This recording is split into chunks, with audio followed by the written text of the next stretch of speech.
Hi friends, నమస్తే, సలాంలేకుం, వనక్కం, అందరికీ శుభోదయం. ఈరోజు ఆదివారం మటన్ కూర ఎలా తయారు చేయాలనేది చూపిస్తాను, చూడండి. ఆయిల్ బాగా వేగిన తర్వాత చెక్క లవంగాలు వేయాలి, తర్వాత ఎర్రగడ్డలు వేయాలి. బాగా వేయించిన తర్వాత కస్తూరి మేతి, పుదీనా వేసి వేయించుకోవాలి.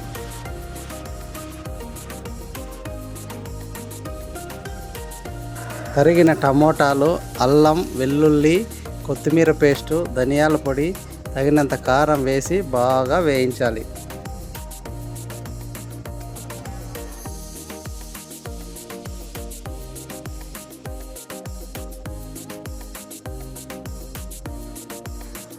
బాగా వేగేదాకా కలపాలి. దబా మటన్ బాగా కడగాలి. కడిగిన తర్వాత మటన్ ముక్కలు ఇందులోకి వేయాలి.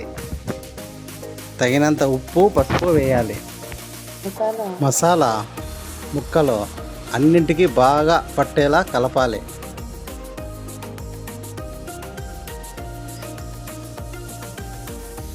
నిమ్మకాయలు బాగా రసం పిండుకొని అందులోపలికి వేయాలి. మటన్ ఉడుకుతుందబ్బా, చూడండి.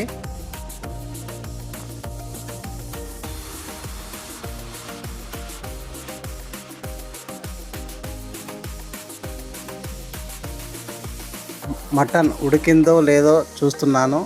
అలాగే టేస్ట్ ఎలా ఉంది అని కూడా టెస్ట్ చేస్తున్నాను. ఉప్పు ఏమైనా తక్కువ ఉందా, ఎక్కువ ఉందా అని కూడా చూస్తున్నాను.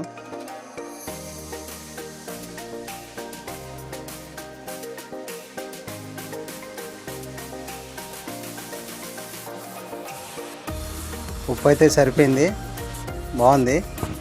ఇంకా వడ్డిద్దాము. చూడండి అబ్బా, ఈ వీడియో మీకు నచ్చినట్టయితే లైక్ చేయండి, షేర్ చేయండి, సబ్స్క్రైబ్ చేయండి, ఫాలో చేయండి.